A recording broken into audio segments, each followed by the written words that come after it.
In the next section, we'll see an application of set cover to solve a different problem. And because we have approximation algorithms for set cover, we can then apply those to the new problem. So it is if you like, a way of a reduction. The point of this section is to show that set cover can indeed be used as a versatile problem to embed other kind of applications. And the application we're looking at is the shortest superstring problem.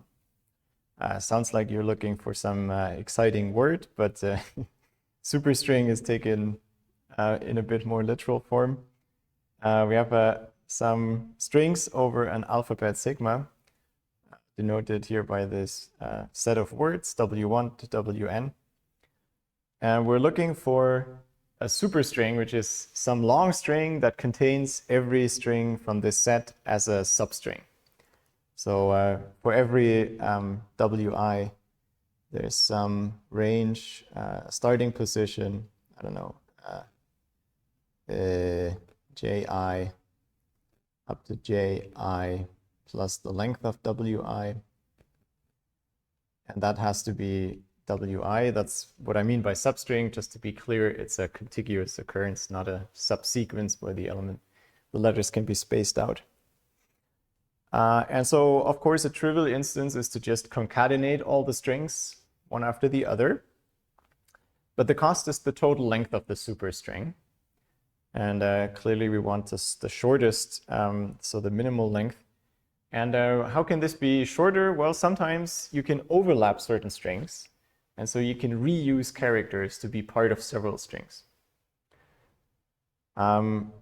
Without loss of generality, we assume that neither of the words is a substring of another, because then you can just forget about the smaller one. If it was a substring of another, it'll always be covered, so we don't have to take care of it.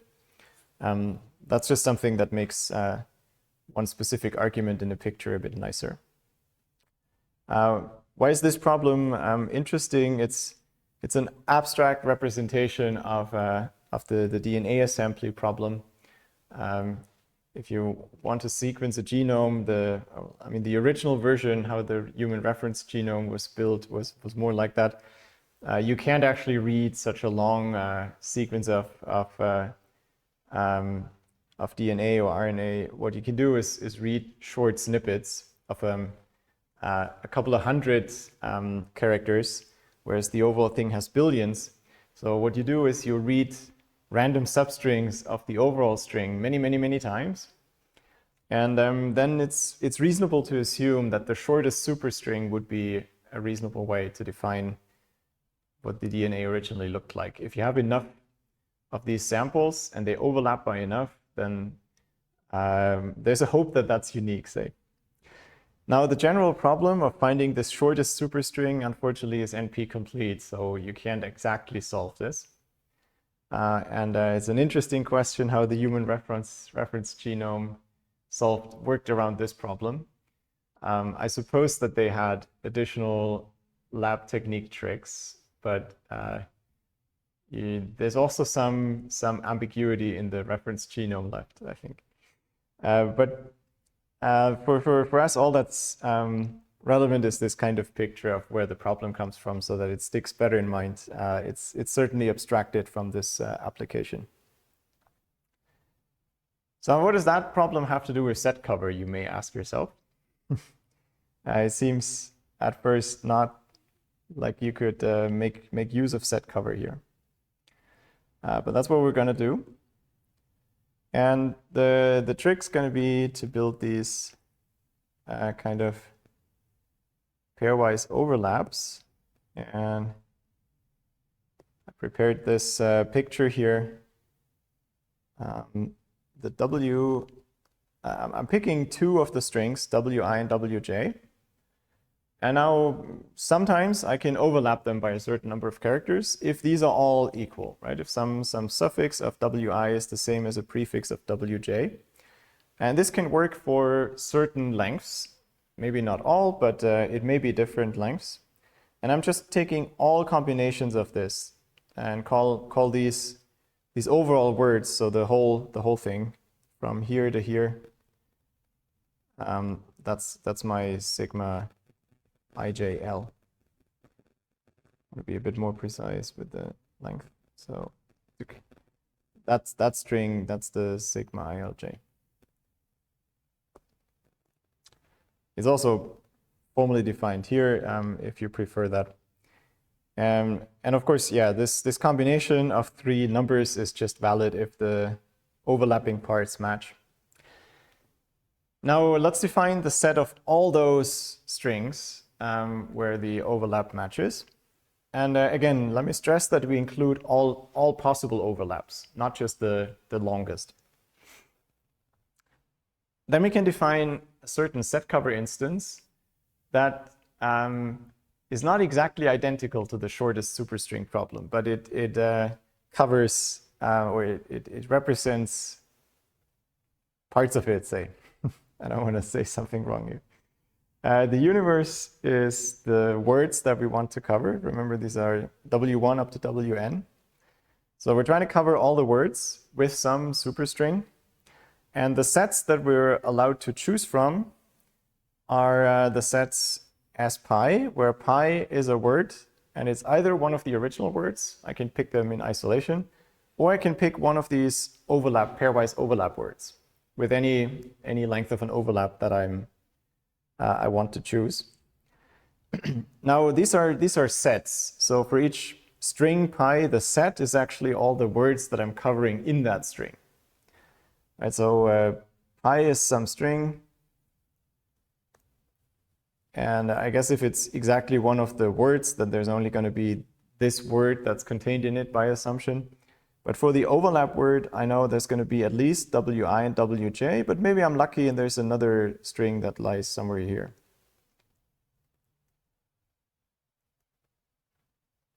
So then all these ijk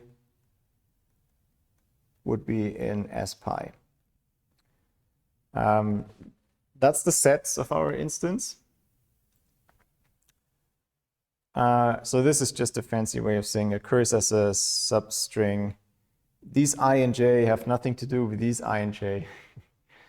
Maybe I could have picked a different letter here. So it's just wk occurs as substring.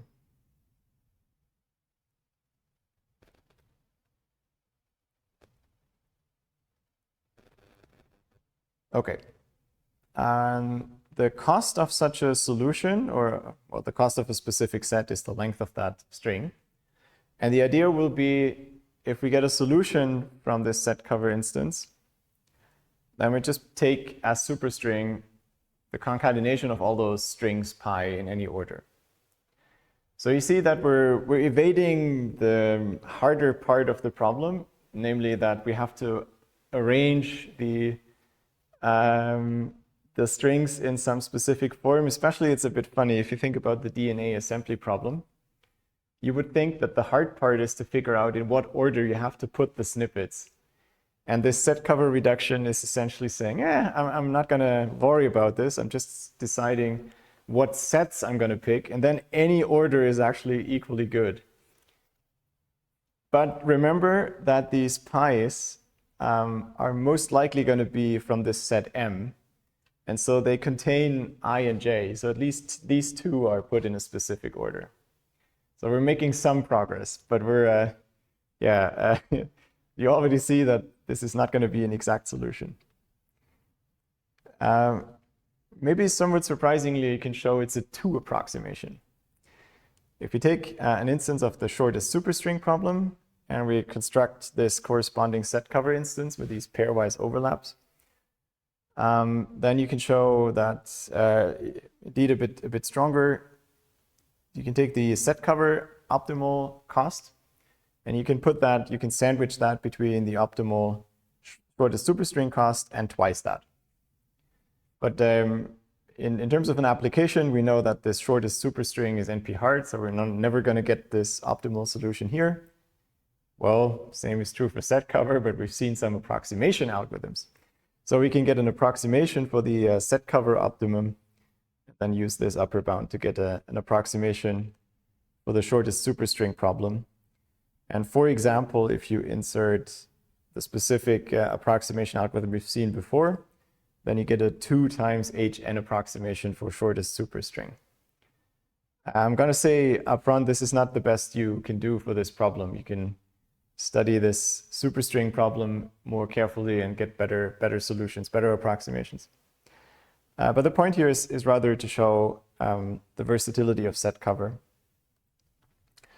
And I think it's insightful to prove this, because then you understand the reduction much better than from just the definition I've shown you. The first inequality is actually easy to see, because if you take any superstring and you you arrange that, then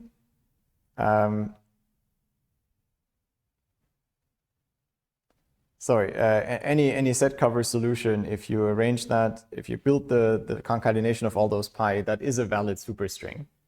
And so the best superstring can only be shorter, because this is a specific one. And we've chosen the set cover instance so that within each of these pi's, in total, I have to have every word covered. So that's all that's needed for this left inequality. The interesting part is the second inequality. And so for that, let's assume we have a shortest superstring as star for all those words. And in general, this will not have the structure that we sketched, that there's an overlap only between 2 of the words. In general, this will look different. In particular, I'm going to draw a picture on the next page then. So I'm going to draw it in big on the next page. It's one long string, and it will have certain of the words occur in a certain order. So that's W1, W2, and so on. They all have to occur there somewhere. By how much they overlap, we don't know. We certainly know there can't be a position where I'm not overlapping with any word, because I could just strike out that character. So there will be some order in which these strings occur, and now this is where the assumption from earlier comes in. This one. If no string is a substring of another, that means the order in which they start must be the order in which they end in S star. At least they cannot, I take that back, but they can't be contained within another. So I guess I could have such a case. But the starting point, we'll number them by the starting point. That should be good enough. Okay, to further analyze this, we need to define some groups here. So this is our superstring. And so there's some first word here. And then maybe overlapping that is another word. Maybe it comes a longer one. Maybe shorter, but it always has to reach behind the stopping point of the previous one.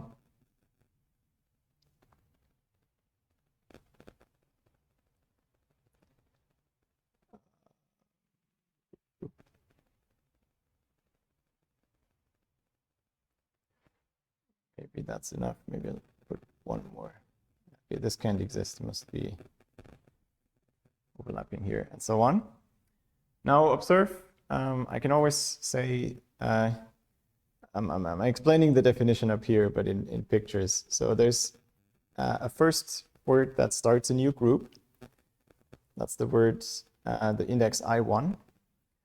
And then there's going to be a number of words that overlap this first word, or specifically the ending indices.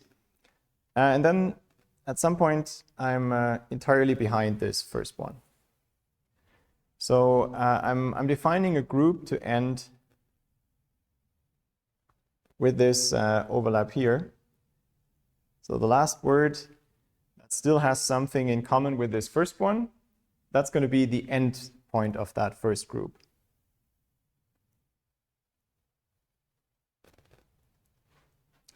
And so there could be an arbitrary number of other words in between that I don't know about. Sorry, this is stopping here. You know what? Let's cheat a bit. So the point of this definition, of course, is that if I take the substring of my superstring up to here, that's going to be one of my sigmas. It's, okay, we'll have to give this a name. I think I just called it the previous, so this is I2 minus 1. Fine, so it's going from I1 up to I2 minus 1, and there's some certain overlap. I don't know how long that is. But that's a certain length, so that's my L here. So I can describe some part of this superstring as a sigma ijl. Okay, great. I can, of course, do this with the next group as well. And I can keep going on like this. So this one ends here, and then we have this overlap up to there. It's a long guy. This one starts a new group. This one's a group of its own.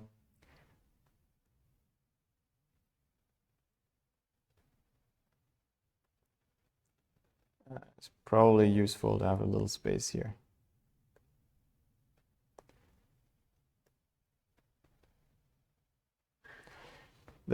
I'm just going to sketch this guy here. Now, the key observation is that these light blue guys overlap. And so they're not going to correspond to my set cover instance, because in the set cover instance, I'm just taking the concatenation of these pi's. So it looks like we're screwed, but we're not entirely screwed, because it can't be that the light blue guys overlap between one group and two further groups. If I go to the next group, I might have an overlap because there's this blue part here that's sticking into the next red word. But then when this group ends, that means the starting point here has to be behind the endpoint there. Otherwise, this would still be part of the group. So, or say it again, the starting point here has to be behind the endpoint there. So there's going to be some continuation until here. So the starting point here, the endpoint here, has to be behind that endpoint. I don't know. So there's a gap between these two. The endpoint here is behind that guy, which means the starting point of this last guy has to be here. And if you look at group 3, it cannot start before this endpoint, otherwise it wouldn't start a new group. And that endpoint cannot be before this endpoint, otherwise we would have included it. So otherwise this would be contained in that string. That's our assumption. So if I go from group 1 to group 3, the light blue guys cannot touch. They cannot overlap. They can touch, but they cannot overlap. Okay, keep that picture in mind because it's going to go away.